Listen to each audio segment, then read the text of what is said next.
Okay, it's time to commit. 2024 is the year for prioritizing yourself.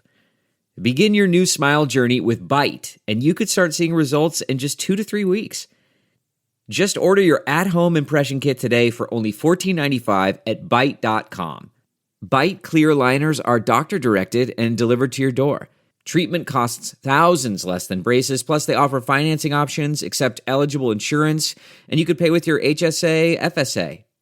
Get 80% off your impression kit when you use code WONDERY at Byte.com. That's BYTE.com.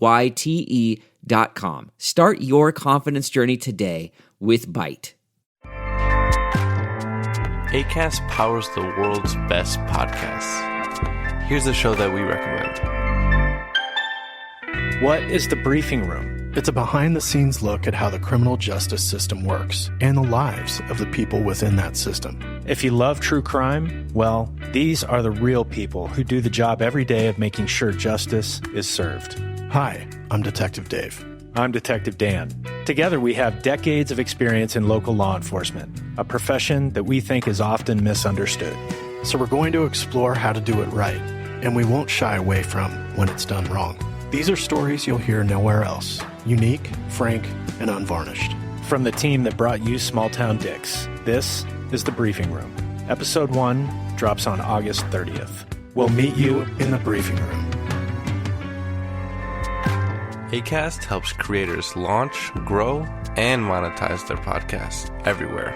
Acast.com.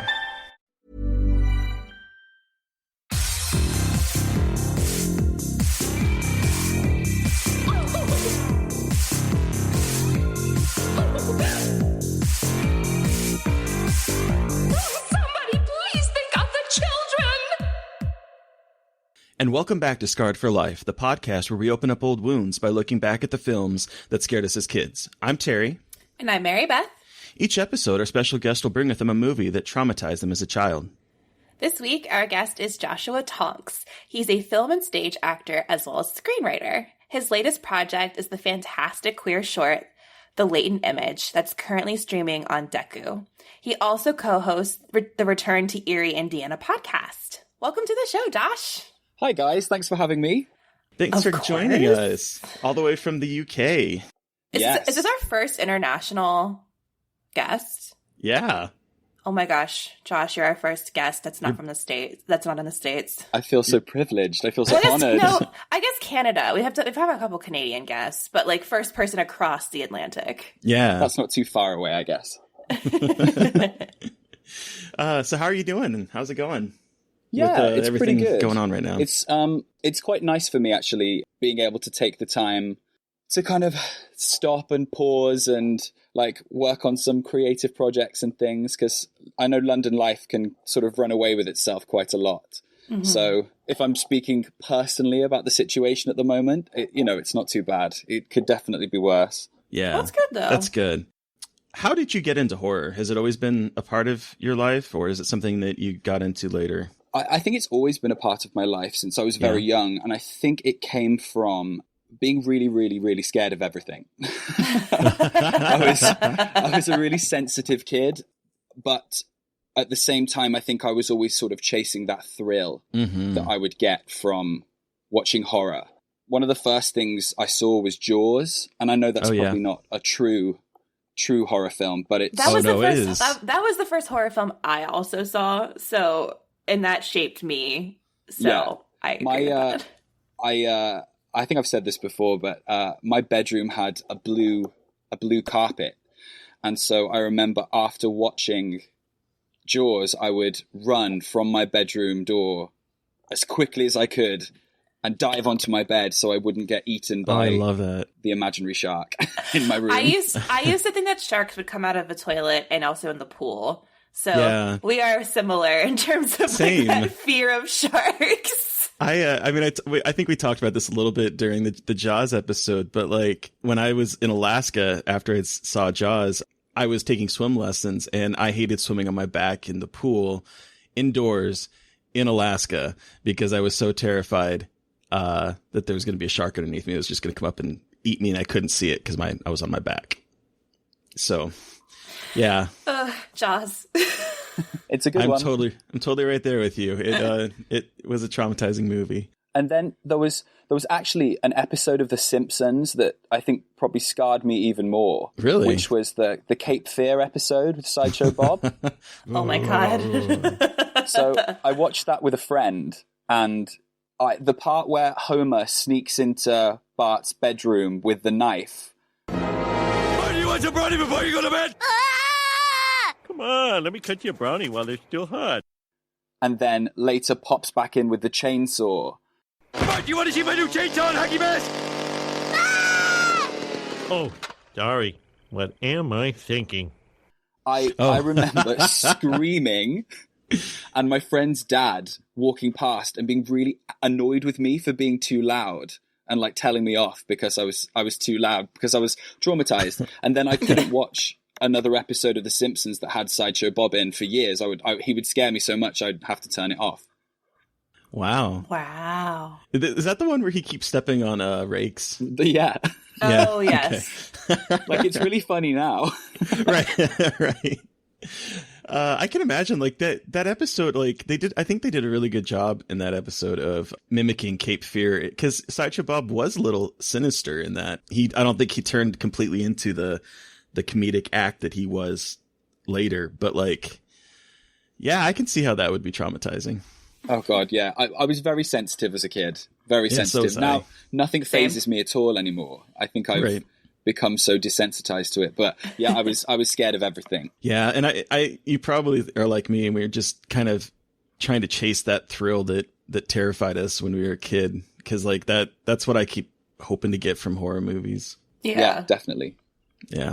So, Josh, you've done a lot of stage work. Why did you want to transition into films? I think it's because with stage, there is... So the reason I started working on the stage is because I sing and I dance as well. Cool. And the only sort of outlet I discovered for that growing up was in musical theatre. So that's what that's sort of like what most of my training was, and then most of my professional experience after that was in musical theatre. But theatre doesn't provide you a lot of stability. I mean, acting doesn't at all anyway. Not in the slightest.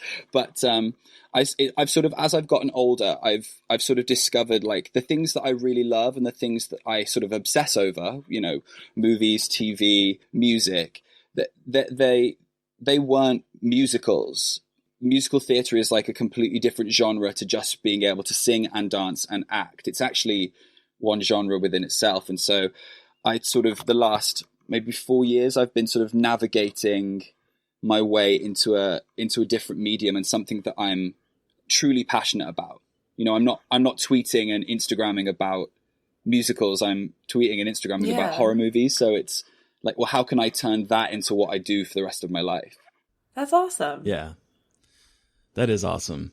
By the way, listeners, if you're not following Josh on Twitter, he has posted some really nice singing. You have a beautiful voice, Thank you. Josh.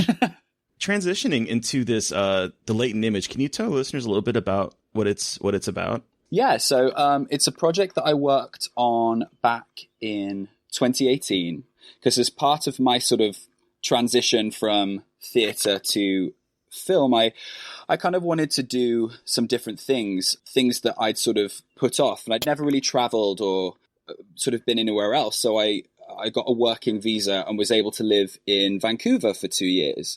Cool. I went out there with a friend of mine, Alex, who is the director of The Latent Image. And together we wanted to create a short film that he could direct, we could both write, and I could act in. Something that was affordable, something we could do with like a limited crew. And The Latent Image is what we came up with. We were very inspired by Misery, and a little bit of Damien Chazelle's Whiplash as well. And we sort of concocted this story about a young writer in a cabin who gets visited by a stranger one night that may or may not be a work of fiction.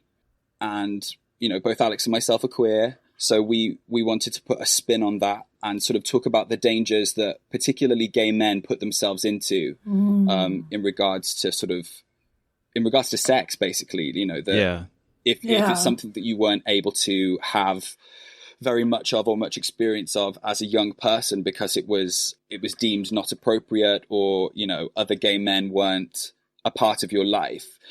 We wanted to show how that can sort of to sort of get that sexual thrill, I guess. You put yourself in dangerous situations because of the oppression that that gay men have felt.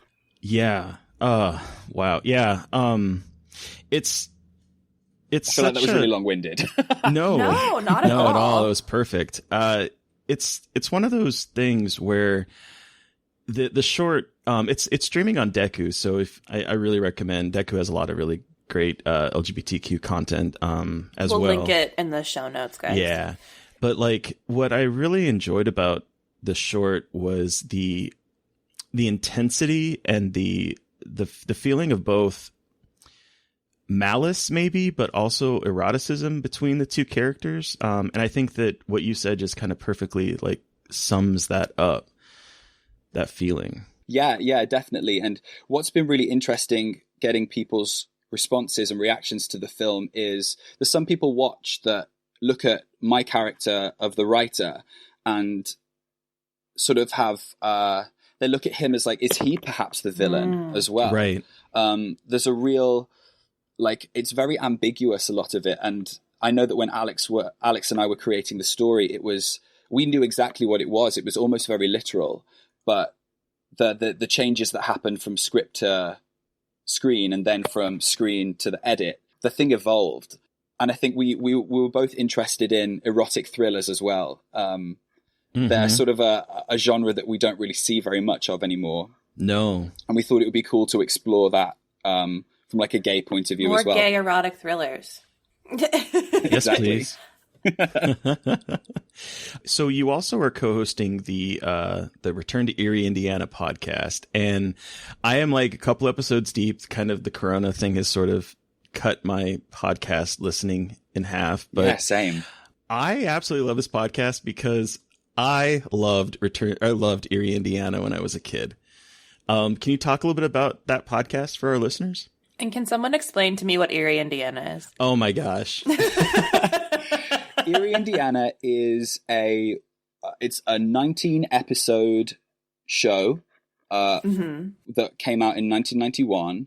It stars Omri Katz, who you will know from the movie Hocus Pocus. He's the sort of the main kid in that. Oh my God. Okay. It's like a kid's version of Twin Peaks or the X-Files. Oh. So Omri Katz plays a young teenager called Marshall Teller who moves to Erie, Indiana from New Jersey, I think. So he's like a city kid that moves to this small picturesque town.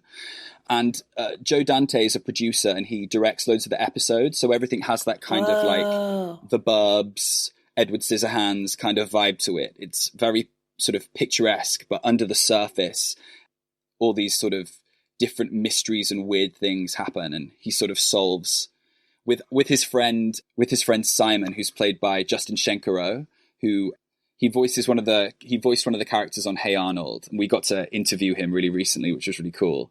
Oh, cool. So he with his little buddy Simon, they sort of solve the mysteries in Erie, Indiana. I know what I'm watching tonight or later. The first episode, and it's weird because I haven't watched this show since I was a little kid, but listening to your first episode episode 1, where it's about Tupperware ladies and they're using like this Tupperware to keep people alive way past their life expectancy. Yeah. It brought me right back to that moment as a kid, and I need to go hunt this show down too and rewatch it because I loved that growing up. It looks like it's streaming on Amazon. It is. I was just going to say, so it's streaming on Amazon Prime. So yeah, you can check everything out on there. Perfect. Oh my God, I cannot wait. We just recorded the episode that just dropped. Actually, is one. I think it's episode 7, and it's Heart on a Chain. And the episode stars Danielle Harris from Halloween 4 and Halloween 5. Oh, wow, yeah. And it was a few years after she appeared in that, and she is fantastic. And we actually had a really, really good time talking about it, because it's the show's very Monster of the Week, sort of like very early Buffy, and it takes a bit of a twist with this episode, and it breaks the format a little bit, and the tone and the style is really different. So it's really exciting to talk about how the show sort of is evolving, because I had maybe seen 1 or 2 episodes, but I was very young. And so I don't really remember anything about it. So for me, I'm watching it as it goes along, and that's really exciting. That's so cool. That's so are awesome. you guys doing deep dives into each episode and just discussing them? And you're also interviewing the cast or people you can talk to, right? Yeah. The so cool. interview with Justin sort of came about as quite a surprise. We started obviously tweeting about the show, and he's a big fan of it. I think he said that it's his favorite job that he's ever done. And I think he's pushing to try and get it redone, rebooted in some way. Oh. So we got the opportunity to interview him, and he was really, really nice. And he sort of gave us some really sort of interesting backstory about Hollywood and like working as an actor in LA, because he was a child star in the show. And so what it was like to audition for things back then. I mean, for me as an actor, it was really fascinating as well. That's I can awesome. imagine. And it's called Return to Erie, Indiana. So it is, yeah. And it's available wherever you get your podcasts. It's on Spotify and like Apple Podcasts and all of that. Plus, you get to hear Josh talk a lot more. In my British accent. Cool. So, Terry, do we want to talk about what we have been watching recently? Yes. Yes, we do. I know. I'm very excited. Terry has a very funny thing to talk about because he sent me a teaser last night, a picture. So, Terry, what have you been watching? Tell us everything.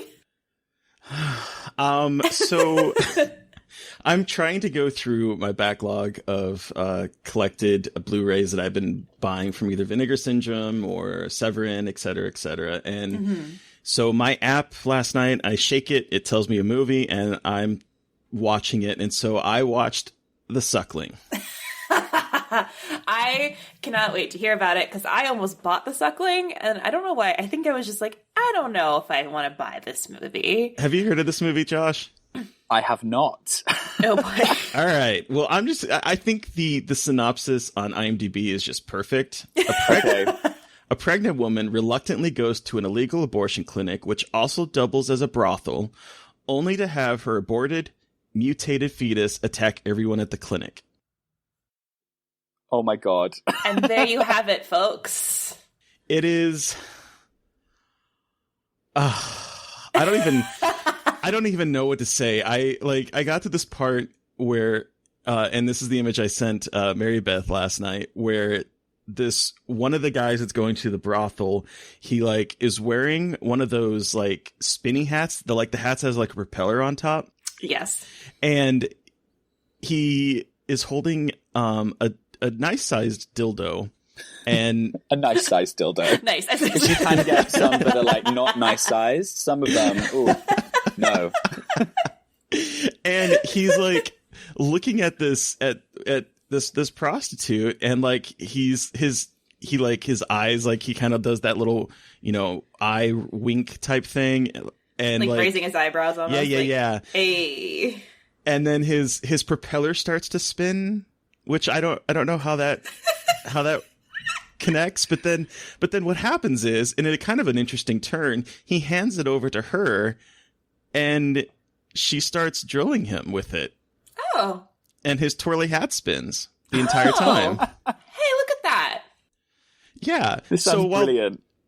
While this is going on, we have this poor woman who is being basically forced into an literally forced into an abortion by her. I guess he's a preppy jock, and he doesn't want this to ruin his life, so he's like pressuring her into going to this illegal place to get this abortion. They like drug her, and then she wakes up and they've already aborted it, and they've tossed it down into this really weird sewer that also happens to be like right underneath where there's like toxic waste, because I guess there's just cans of toxic waste in the 90s, just sort of chilling everywhere. Oh, yeah, constant. That's about right. All the time.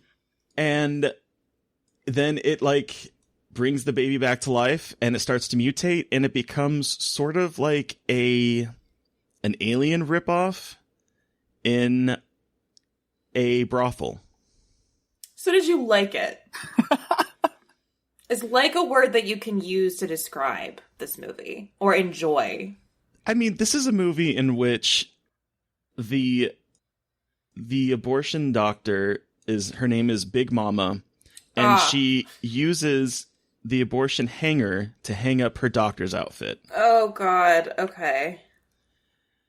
That's all we need to know. I don't know how to answer that. Okay. That's valid. What's funny is that the cinematography in it is actually really quite well done, especially considering the budget for this movie, which I'm assuming is non-existent.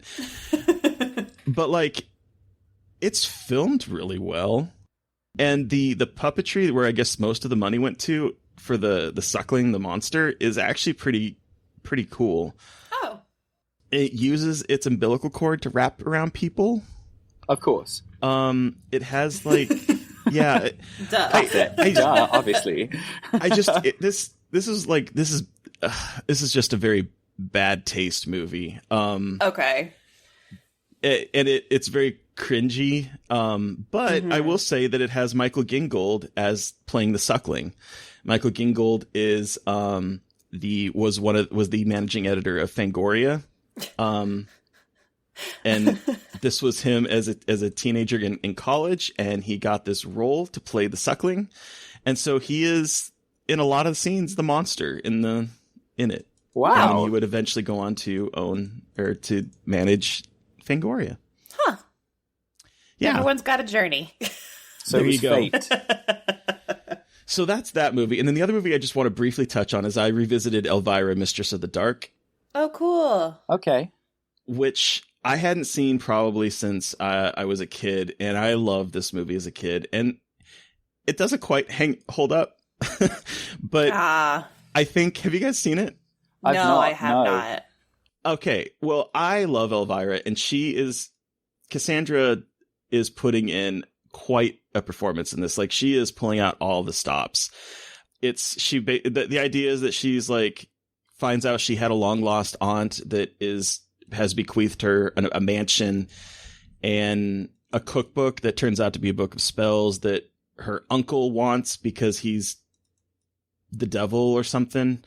And like, so she's in this town, and of course, she's Elvira, so she's dressed, scandalously, and she's very, beautiful, and her boobs are all over the place. And it's in this small town where like, we're morality, we're this. So it's sort of like that outsider versus, the kind of like moral majority. But the one thing I will say is that I never knew where the gag on RuPaul's Drag Race came from, but it apparently comes from this movie where they ask, how's your head? I haven't had any complaints. It's in this movie. Oh, no shit.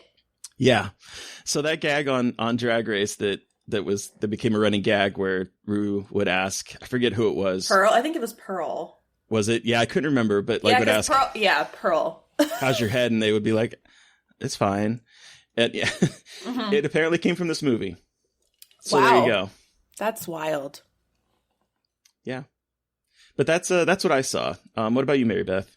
So I just watched 1BR, One Bedroom. Oh, yeah. I know Terry's already talked about this, but I just wanted to say I watched it and I really enjoyed it. It definitely did not go any way I was expecting it to go, which I love in a movie when it keeps throwing me for a loop.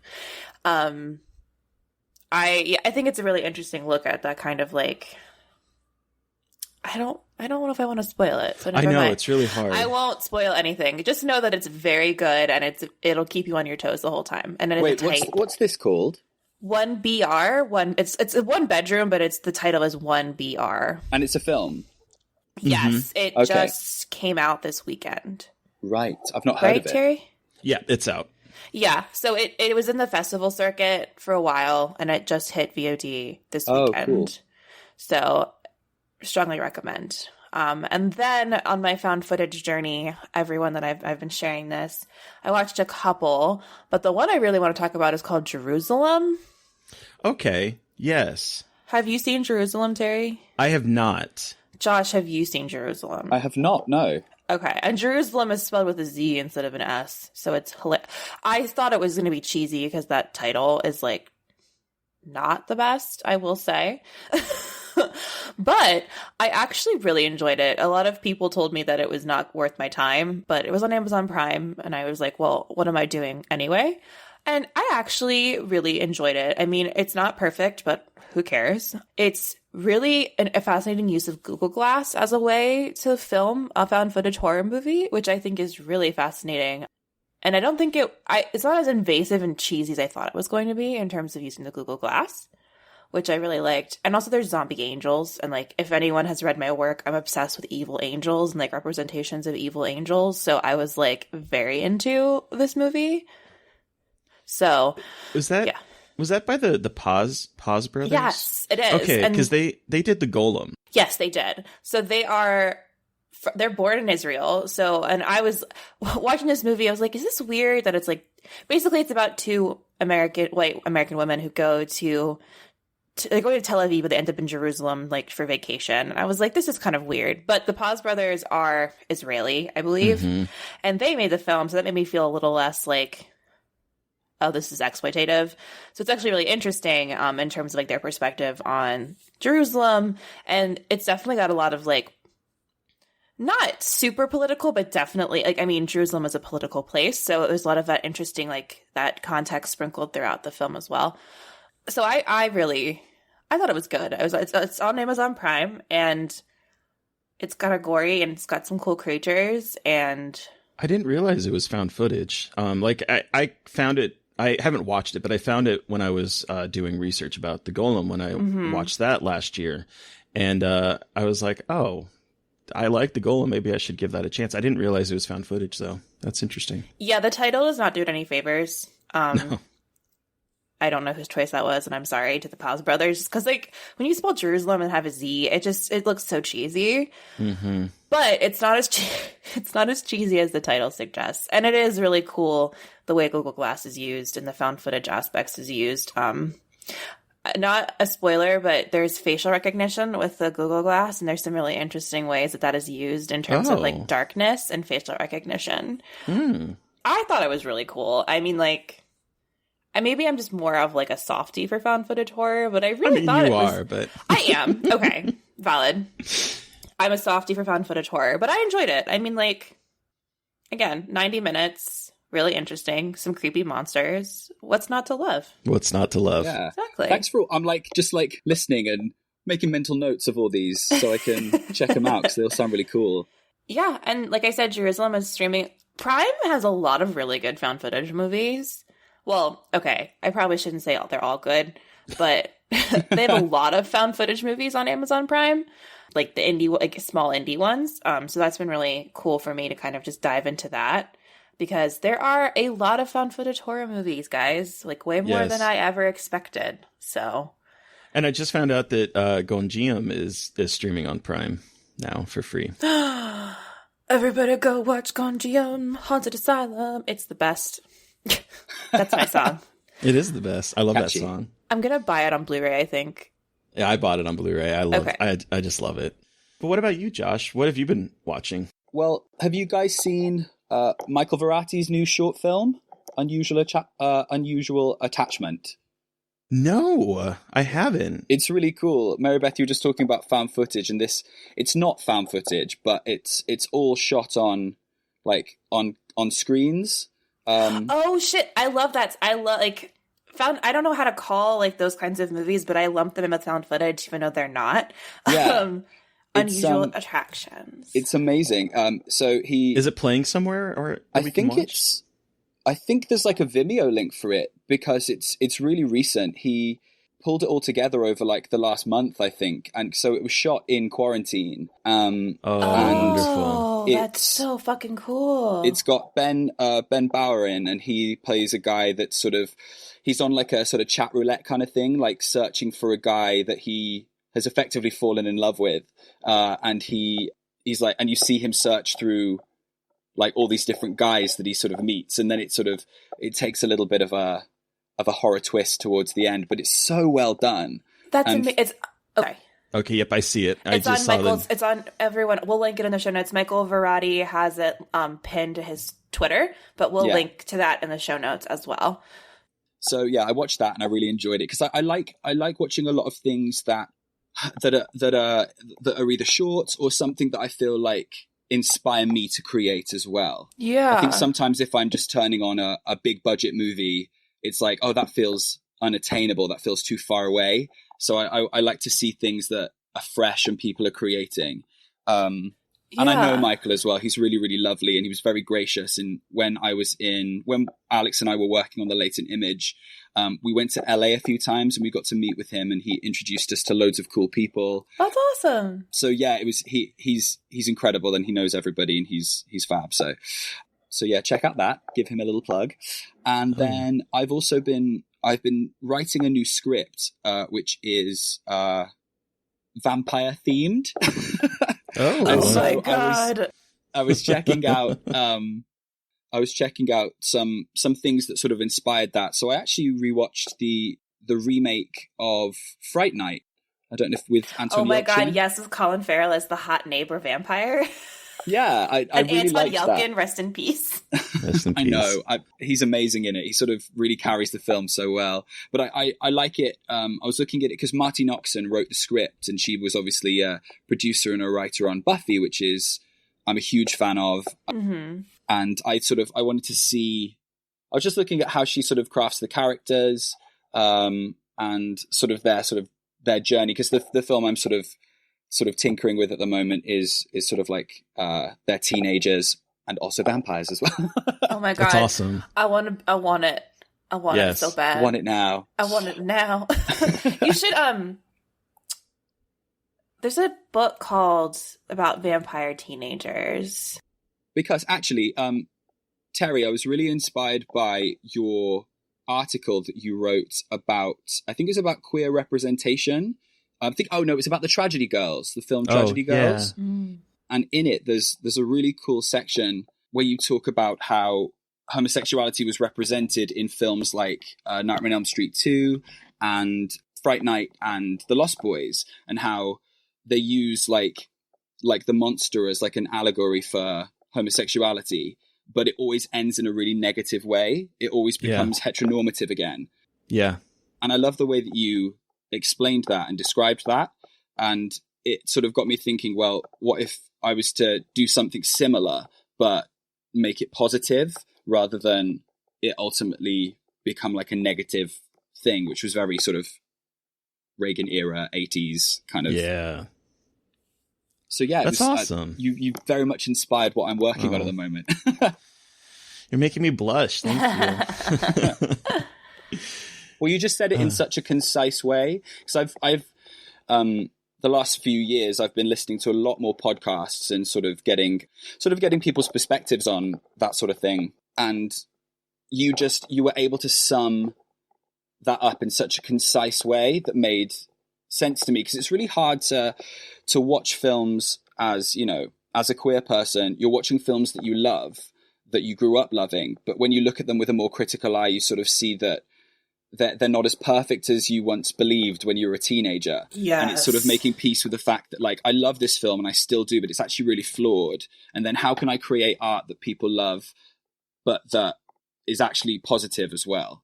Yeah. Wow. Getting heavy.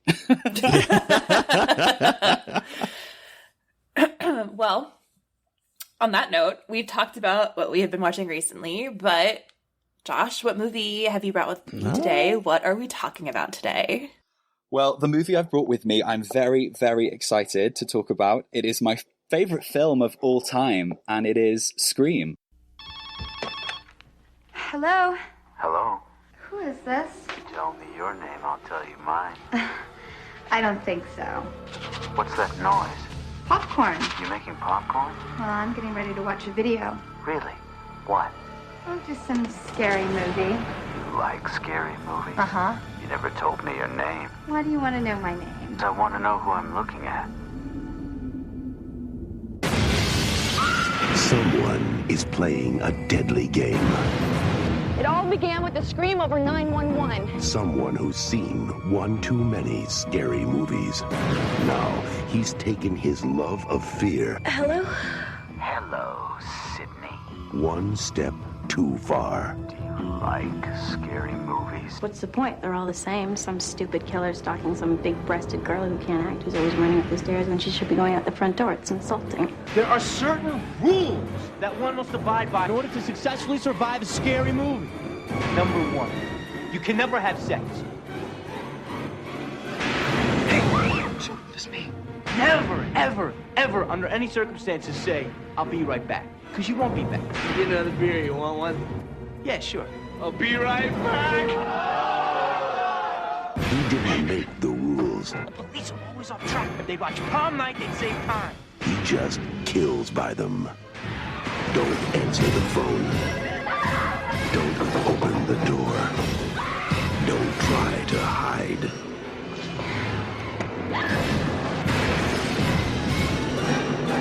Everybody's a suspect! You're not scared, are you? Scream. Amazing. So, for anyone who is unfamiliar with Scream, 1, please go watch it. 2, here's the synopsis. A year after the murder of her mother, Sydney Prescott is terrorized by a new killer who targets her and her friends by using horror films as part of a deadly game. What's your favorite scary movie? What's your favorite scary movie? I mean, it's just iconic, isn't it? It's iconic. It is. It's iconic. We talked a little bit before we were recording about, like, I watched it last night and I was taking notes, and my notes just devolved into me just writing my favorite line, because, like, it's a movie that is just, what do you say about it? It's a juggernaut. But yeah. How old were you when you saw this, Josh? And what's the story? What is your horror story about this? Yeah, so when I saw the movie when I was 9 years old, so I think it was probably like 2 or 3 years after it had come out. Okay. It was before Scream 3 was released, I know that, but it was definitely after the first 2 had come out. And I was terrified of this movie before I'd even seen it. It was the talk of the playground. All the kids at school had seen it and were talking about it. And so I knew the film in like specific detail before I'd even watched it. And I was absolutely terrified. I remember the first time I saw a clip of it, I was at, it wasn't a sleepover, but I think there was a group of us that just happened to be at a friend's house, and he put it on. And it was the sequence where Sydney gets attacked in the bedroom after she's had sex with Billy and gets chased around, falls off the roof. She finds her friend Tatum hanging from the garage door. Mm-hmm. And then Kenny gets killed. Like, that whole section, that was what I saw first. And my heart was in my mouth. I freaked out, and I made my friends turn it off. So that was like the first time I saw it. And then one of my friends, I had a Halloween sleepover at his, and we got out Scream, and I was like, yep, I can do this, I can watch it. But then I panicked and I freaked out and was like, no, I can't, I'm too scared. So we put on the other film that his mum had rented for us, and that was David Cronenberg's The Fly. Oh fuck. Oh my God. And that was fine. Like, that was absolutely fine. I had no problem with that. That's a fascinating. Wow. How funny is that? Like, that's I think hilarious. I obviously was fine with watching horror films, but there was obviously something about Scream. The hype had just like worked me up into like a frenzy before I watched it, and to the point where my next door neighbors, they had Scream 1 and 2 on VHS, if we remember those VHS. Oh yes. Oh yes. And I borrowed them, and I would like pore over the back cover, and I knew exactly, I could like read it verbatim, like I knew exactly what the blurb said on the back. And I was driving my parents insane. Like I'd be like locking the back door and like just so freaked out, to the point where my mum actually, she watched it one day. She was like, what's the fuss? Like, what is it? She watched it and she was like, Josh, it's actually not that bad. Like, if you really want to watch it, like, it's fine. And so I eventually did. And I think I just took the video up to my room one morning, and I fast forwarded through the opening scene. and watch the rest of the film.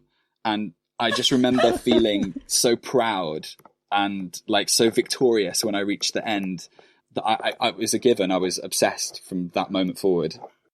Amazing. You know, I had a lot of thoughts come to me as I was listening to you say this, because when I was a kid, I would watch a movie and I'd get to a part that like traumatized me. And that's why before we start recording, you said that you were surprised no one's taken Scream. I'm surprised no one's taken Alien, because I really want to talk about Alien with someone. Oh my gosh. Because yes. I have this tendency where if I get terrified by a movie, I became obsessed with it, but I would become obsessed with watching the sequel, because I figured, because the sequels were never as scary to me. So like there's a couple movies, a couple franchises where I would end up stopping watching the first one because something got me, and then I would end up watching the sequel, and then I'd eventually be able to come back to the first one. Oh, interesting. And so like I was a very sensitive kid too, Josh, and I understand that kind of like hype buildup that can like lead to this like I can't do it. And then once you finally do get to see it, you realize that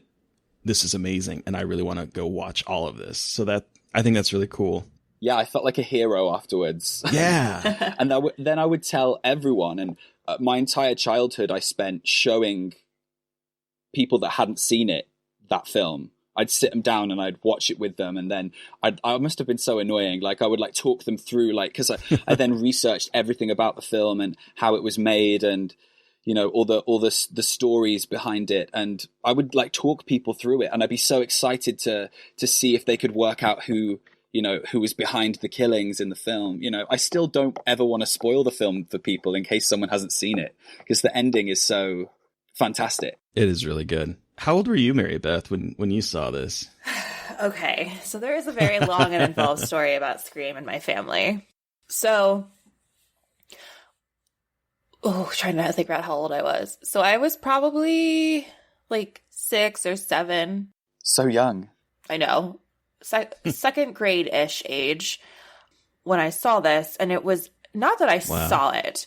It was that my aunt, who is only 9 years older than me, was babysitting, and she was watching it, and she thought I was asleep, and I watched it from behind the couch, or part of it from behind. It was like part of it, and it might have actually been Scream 2. I can't remember. I just remember the mask, and I was freaked the fuck out because it was like a violent scene with blood and death, and I can't remember exactly. Like, it was like one of those things where I can't remember exactly what it was, but I like remember like the scenario. And basically, I freaked out, and then I got scared. I told my mom that my aunt let me watch Scream, and it became this like years-long fight. My mom was so mad at my aunt for letting me watch Scream, and my aunt was like, "She's lying. I didn't let her watch Scream." And I was like, "She let me watch Scream." And for literal years, this was brought up at like family gatherings. Oh my God. This was brought up all the time. And like, there was even a situation at my school where like we were talking about like this guy was like pretending to stab me about Scream, and I brought it up to my principal about like he was going to kill me like in Scream. And so it became this whole other like huge debacle of me seeing that movie and thinking someone was going to kill me and like having to go to the principal. And like, so Scream, so like I never actually saw the full movie Scream all the way through until last year, because it had become this like monolith of like fear and angst in my family. Oh, wow. And so I just like had avoided it because it was like, it seriously has been a sensitive topic like almost my entire life if we bring up Scream. And then I finally, like, as I got older, I was like, I think I snuck that movie. And my aunt was like, "Justice, tell your mother right now." So that was like, that's how Scream caused a very minor riff in my family, but it definitely was like a drama for a while. And so I just like avoided it for so long because I felt like I wasn't allowed to watch it. But then last year, this is actually hysterical. Last year I was babysitting my aunt's kids and watched it at her house while I was watching her You did children. the same thing. Yes. But they were dead asleep. But I was gonna say, this comes full circle. No, they're like, one of them wasn't even a year old yet, and the other one was 4. I definitely checked a couple times. I was like, this would be hysterical. I know, God, it's going to come back and bite me in the ass. It will. But But it was See, I would have gone up and poked them awake. So I don't know. I just like was laughing about that. I was like, it seems right that the first time I'm actually fully watching this movie is on my aunt's couch watching her children. I told her that too, and she was like, I swear to God, if you scar my children. So yes, that's like the long and involved story about Scream. So technically I only saw the full thing last year, but it has had a ripple effect across most of my life. Did it did it live up to your expectations? Exceeded expectations. I am obsessed with Scream. Like, yay! Obsessed with Scream. I have like Scream posters and T-shirts now. Like, I know I'm late to the party, but like obsessed. Absolutely obsessed. Yeah, I feel you. I was so mad at myself. I was like, I knew it was like horror comedy, but I just because of the whole scenario when I was a kid, I was like, it's too scary, or like there's something taboo about it. And then I finally watched it and I was like, what the fuck is wrong with me? Like, this movie is amazing. How did I avoid it for so long? So yes, I am a huge fan of the film. Hell yeah. Yeah, it's so good. It's so good. And I think what's so good about it is for me, it works on so many different levels. It works as a piece of 90s nostalgia. Yeah. Yeah. It works as a horror movie. It works as a satire. It works as a fantastic murder mystery. I think what people forget is you can take away the meta element of the film. If you take away all the stuff that the critics found really clever, it's actually an incredible mystery. Yeah. And it's really timely as well. Not to get too heavy, but like it was at a period. It was right before Columbine happened, and you can see it sort of almost predicting that. You've got these, upper middle class kids that are very bored and, unhappy with their circumstances, and they decide to, kill their friends. And it's sort of chilling how the film mirrors that, especially in a franchise that talks so much about life imitating art. Yeah. As Mickey says in the second one, life imitating art, imitating life. It was like a perfect storm almost. It was the perfect time for that film to happen, because it wasn't the first film that was meta, or self-aware. No. You look at something like Friday the 13th Part 6, Jason Lives, and you have elements in that. So there was that kind of stuff was there before, but I think Scream was the sort of perfect culmination of director, writer, cast, era. Yeah. It all works so well. Yeah, I would agree with that. Terry, how old were you when you first saw this movie? So this is one of the films that I've been dying to talk about on the podcast. So this was during the time, I've mentioned this previously, where I wasn't watching horror movies. Mm-hmm.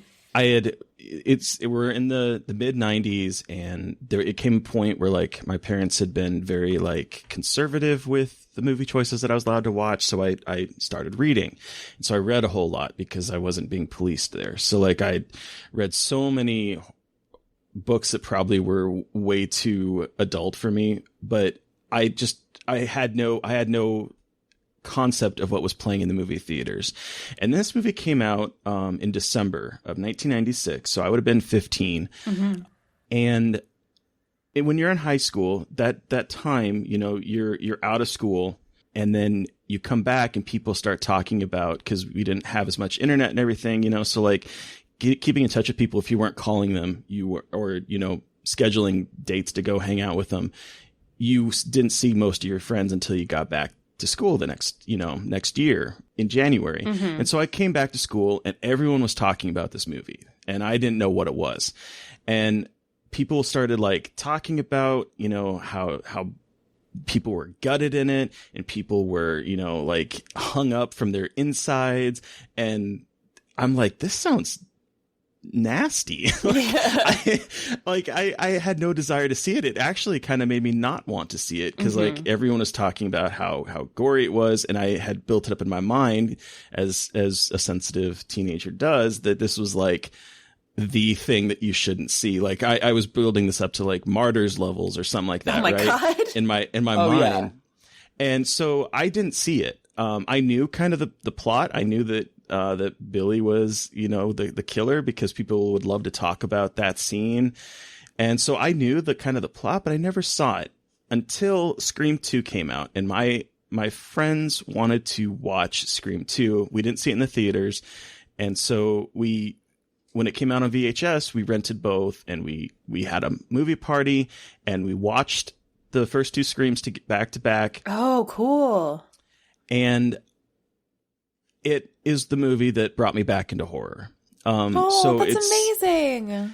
So the thing is that like Wes Craven has had such an impact on my horror life, because we talked a little bit about it in Nightmare on Elm Street episode, but like that was the movie that kind of taught me that horror movies could be different than I was expecting. That they could be terrifying and fun, and it is what got me into horror in the first place.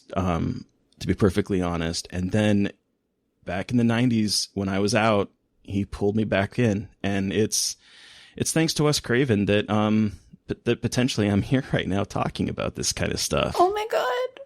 So this movie is very special for me because of that. I love it. Yeah. That's so perfect, and I think you're so right. I think Wes Craven's influence is all over this film. Yeah. And it's really, really interesting. The very first screenplay I ever wrote is a movie called Summer's End. And I finished it. And I'd never written anything before. And this is at the point where I was, I was really, really trying to make that decision to transition from what I'd been doing my whole life, which was theater, and to like do something else. And, the theater stuff wasn't working, and like work was sort of slowing down. I was like, you know what, I'll write a script, and I'll write something that I really love. And I wrote this film called Summer's End, it's so inspired by Scream, and it's so inspired by Wes Craven. And the day I finished the very first draft, my very first script ever was the day that I then found out that Wes Craven had just passed away. Oh, wow. Oh, wow. And so like his impact on my career and my taste and my life has been monumental as well. So Terry, I completely understand. Like I completely relate to that. Yeah. So looking back on it now, gosh, we're like, how far? Oh, how many years is it? Like 24 years? Really? 24 years, I think. Yeah. How do you guys think it has held up all this time? So well. I mean, it seems like a duh question, right? Like, just as someone who watched it, like actually comprehended the film and watched it last year, it holds up. Absolutely. It holds up. I mean, I don't know how else to say it. And it's just, I think it is interesting too. I think it, like a lot of its themes about violence and horror movies still are relevant today. Unfortunately, but like, I think I don't know if timeless story is the right word. Cause like, even though it's wrapped in 90s nostalgia, I think it strikes a really good balance between like being a little bit about nostalgia, but also like not too much as to like date it and make it seem like it's a product of its time, I guess, if that makes sense. Timeless is actually the word that came to mind for me as well. I mean, yes, there are things that dated in there. I love the part where Billy, he has his cell phone and the sheriff's like, let me ask you this. What are you doing with a cellular telephone, son? Everybody's got one, Sheriff. Why do you have a cellular phone, son? Like, all the kids do, Sheriff. Like, yeah. Everybody's got one, Sheriff. The clothes, too. Yeah. But, like, I think that if you strip away all of the little 90s accoutrements that are, like, kind of dated, it still has this, like Josh said, it's a very well-crafted mystery. Mm-hmm. It is tied into the character's trauma, so it's not like in a way that feels more realistic than like, because you can go back to like Friday the 13th and it's about revenge, right? The mom is getting revenge for her son, but she's targeting people that have absolutely nothing to do with it, right? So like it takes that kind of kernel of a concept and makes it feel real. Is that motive enough for you?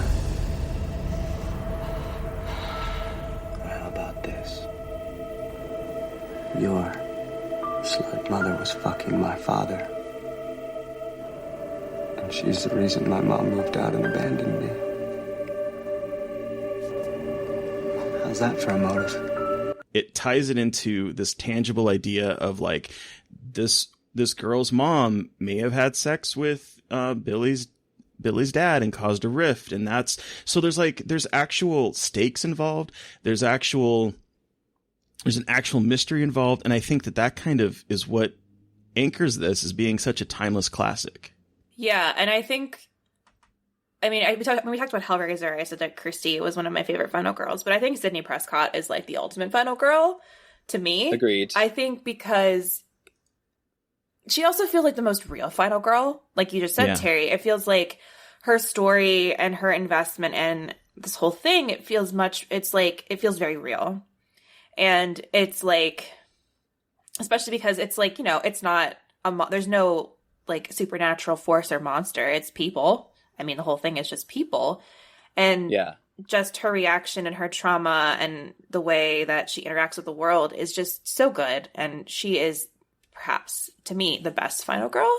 Yeah, I think so too. Like for a start, she's the only final girl that I can think of that survived every movie. You kind of see a trend in the 80s where, the actress that would be the final girl in one film would die in the next one, and that never happens. And for me, it was the first franchise as well. Actually, it was the first franchise that I saw, and I didn't realize that like the Michaels and the Freddys and the Jasons were what people came to watch movies for. Because I went to see horror movies in the 90s because of the girls, because of the lead female characters, and they're the ones that I identified with. Mm-hmm. So I found it quite odd going back and watching Halloween and then being like, wait, Jamie Lee Curtis isn't in 3, 4, 5, 6, what? Yes. Like I didn't understand, and I was really, it put me off a lot of the sequels, and there were a lot of sequels I didn't watch until, the last few years. That's actually very similar to how I feel and why I haven't seen a lot of sequels, because a lot of my like bond or like my enjoyment of those movies come from my bond with the final girl and the female characters. And that's why I haven't seen all of the Scream movies. I've seen Scream 1 and 2, and that's why I like Scream 2. Scream 2 is also amazing, but it's like they treasure their final girl, if that's like a weird way to put it. Like they respect the final girl, and they see her as more than just like a character to torture and to make her like scream and put in pain, but actually treat her like a well-rounded character. And I really appreciate that because, horror has, a sordid past with representation of women. And so I just really appreciate when a film franchise really honors their female protagonist. I think that's the same case in Alien and Aliens. Like, it's rare, I guess, like you said, Josh. And I just really appreciate when that final girl is treated with respect. And I know that sounds strange to say about a character, but that's how I feel. Oh, I completely agree. And Scream's awesome as well because it effectively gives us two, because we get Gale Weathers as well. Oh, Gale. Yes. Good old Gale. The thing that I always remember about Scream is the comedy, because there's a lot of quick-witted dialogue that you can tell was written by a gay man. But like what surprised me this last time watching it is kind of how gruesome it is. The opening scene with Drew Barrymore's Casey, I think is one of the best cold opens of any horror movie. Yeah, holy but shit. It got me this time just how traumatic it is.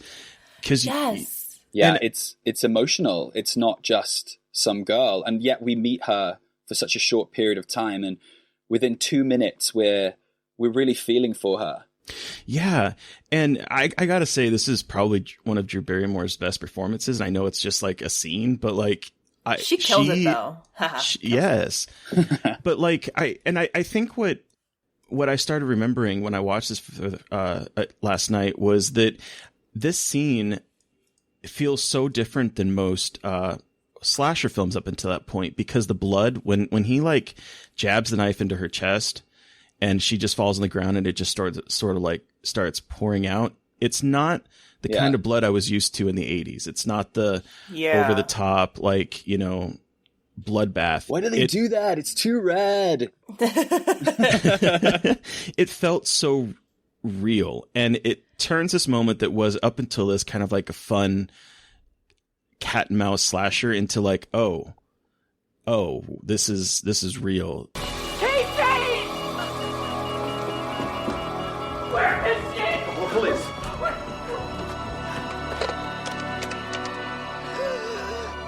Casey!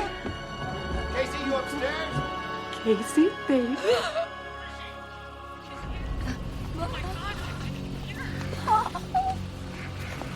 Where is she? Oh my god, I can hear her! And she is now gasping on the phone to her mom, and her mom is on the phone, and she's hearing. It is. Oh, it really hit me this last time. And like with her parents running in and finding they run in right as it's about to happen, and it's just like, it is pretty heart-wrenching. Yeah, it's so I think it's such a testament to Wes Craven here, because I always love his action sequences, because they always feel really scrappy and really raw. Mm-hmm. And that moment where the knife goes in, like it goes into slow motion almost, and you see, you know, the ghost face, you know, he like looks to find where he's going to stab her, and you can see that this person behind the mask isn't like superhuman. They're like a real person, and they're like fumbly, and it's Wes almost talking about violence as well, because it's like, look, I'm going to slow this moment down and show you just how visceral this moment can be. And it ties in to the final kitchen scene as well, where the two boys have absolutely no concept of the violence they're inflicting on other people until they do it to each other. And then they're like, oh fuck. That part really got me when he's like, you're killing me, man. Like that for some reason also really got me at the end when like they're stabbing each other. You sick fucks. You've seen one too many. Now, Sid, don't you blame the movies. Movies don't create psychos. Movies make psychos more creative.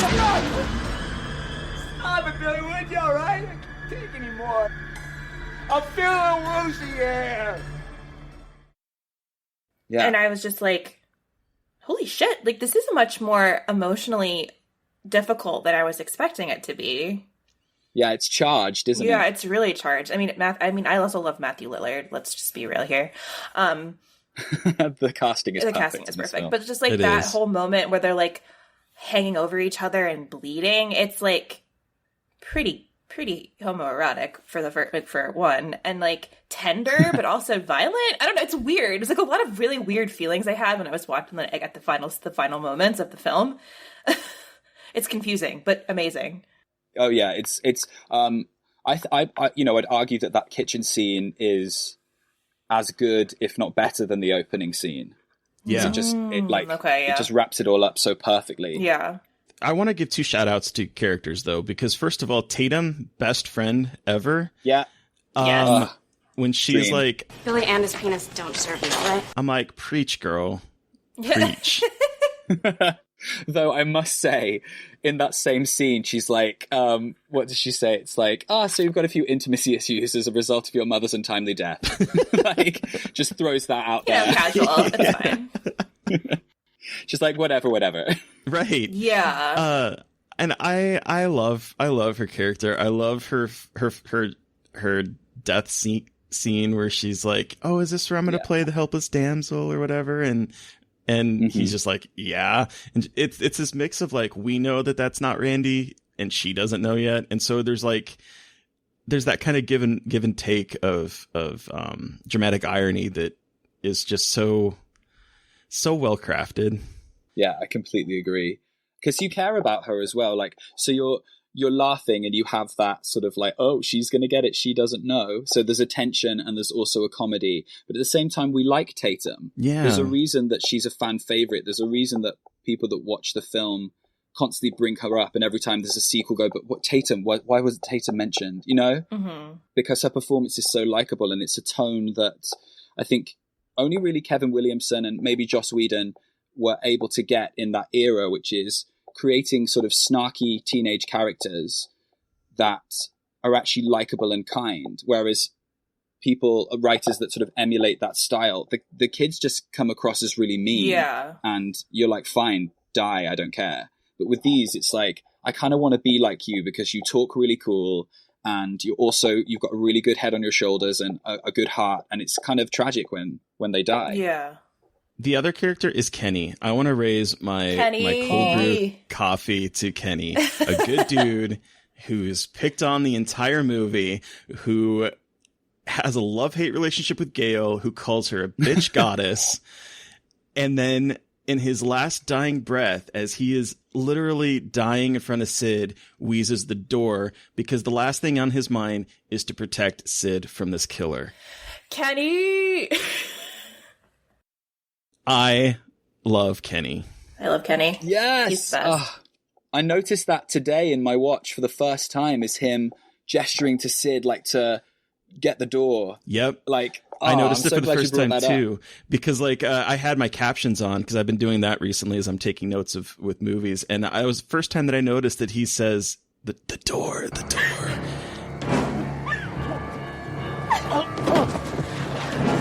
and like is just gesturing toward it, and I'm like, oh, he's trying to save her. He's a he good knows guy. he's dead. We love Kenny. In this house, we stand Kenny. We stand Kenny. And then poor Kenny, even when he's dead, she's like, Oh God, Kenny, I'm sorry. Get off my fucking windshield! I know. Yeah, which for years I didn't know what she was saying. I think I tweeted about this like when I last rewatched the film. I thought she was saying, "Get off my fucking cucino," and I was like, "Oh, is cucino like a make of van that I'm just not aware of?" So I had no idea what that was until someone said it's "get off my fucking windshield." No clue. That's great. So, shall we talk about our final thoughts on Scream? Yes. Okay, Terry. How many homoerotic friendships out of 5 do you give Scream? I give him all the homoerotic friendships, all 5 and more if it's possible. I love this movie. You know, it's iconic. It's the movie, like I said, that brought me back into horror. It's so much fun to watch it now because I'm picking up every single time and I think you mentioned this earlier, Josh, every single time I watch it, I'm picking up new things. And one of the things that I did do is I Googled, do you know how many movies are referenced in Scream? Like directly referenced in Scream? No, I don't. A lot? Take a guess. Take 50. a guess. 50. Oh, not that many. Well, damn it. 19. 25.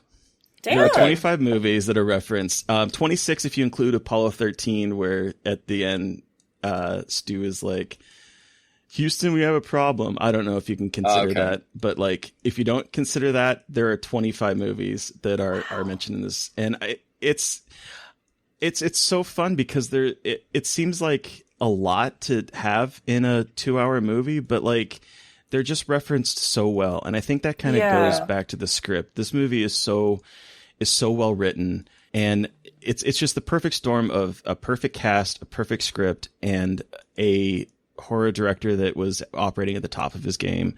I love this movie. What about you, Mary Beth? So I will give this 5 homoerotic friendships out of 5. 1 for the legacy it has left in my life, and 2 for when I finally saw it just exceeding my expectations in such a ridiculous way. And I am obsessed, especially because I'm obsessed with Sidney Prescott as Final Girl. I think she is one of the best Final Girls in the horror genre. I love her to pieces. I would die for her. And for all the same reasons you said, Terry, I think it's just such a clever film that works as satire without trying too hard, or at least like hiding its efforts so well. It's just timeless. It's a timeless classic, which I know sounds cheesy to say, but like it really is like a timeless horror classic, I think. And yeah, I absolutely adore it. All right, Josh, you have the final word. How many homoerotic friendships out of 5 do you give Scream, and what are your final thoughts?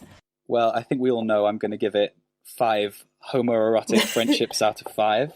And I think you guys have said it all perfectly. You know, it works on so many levels. It works for me on a personal level from when I was a kid, you know, being absolutely terrified, and this being my gateway into horror. And it's worked for me as an adult, as an artist and as a creative, being a constant source of inspiration and motivation to craft something that matters as much to someone else as this does to me. And it's also really fun to share with other people. You know, being here and talking about it with you is like a real privilege. It's lovely, and I really enjoy watching the film with people that haven't seen it before. I really enjoy rewatching the film with people that have. So I think it's created, as horror so often does, a fantastic community. So I love it. It's perfect. It's my favorite. Well, there you have it. It is perfect. It's so great. So thank you so much, Josh, for joining us to talk about Scream. This movie it's so good. But where can our listeners find you, and do you have anything coming up you'd like to share? So you guys can find me on Instagram and on Twitter, and my handle is just my name, so at Joshua Tonks, Tonks. You can also find me at Erie Indiana Pod. We drop a new episode every Friday, and like we said, you can find the episodes of Erie Indiana on Amazon Prime, so watch along. And at the moment, obviously being quarantined, I am homebound, so I'm just trying to use the time as best I can to create as much as I can. There is going to be a latent image feature. Oh. However, things were put on hold, shall we say, because that's what happened in the entire world. Yeah. Things got put on hold. So there will be a latent image feature in future. But, you know, that's about as much as I can say on that, I guess. Hell yeah. Well, in the meantime, go get you a free trial to Deku and watch the latent image on there. Because it's... Yeah, I think you can watch it on Amazon Prime as well. Oh, can you? Because Deku has, like... You can do, like, a free trial to Deku through Amazon Prime. Oh, there you go. Guys, so you have on there no too. excuse to sleep on this, then. And if you enjoy LGBTQ content, I really recommend Deku. Yes. It's they have some really good movies on there as well. So, and we'll link that again in the description of the podcast. So listeners, you have heard from us, but we want to hear from you. What was your experience with Scream? You can send us an email at scarredforlifepodcast@gmail.com or reach out directly to us on Twitter. I am at MB McAndrews. And I'm at Gaily Dreadful. And of course, keep the conversation going by chatting with us on Twitter at Scarred Podcast. And please don't forget to review, rate, and subscribe. Thank you to everyone for listening. Thank you to Steve Barnold for our artwork. Thank you to Sean Keller for our amazing music. Everyone, please stay safe out there, but most importantly, stay creepy. And until next time. Somebody please think of the children!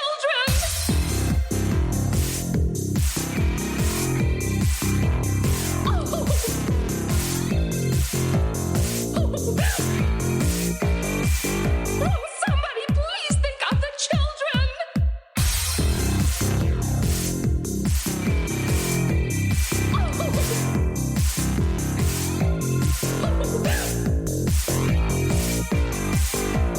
Somebody please think of the children!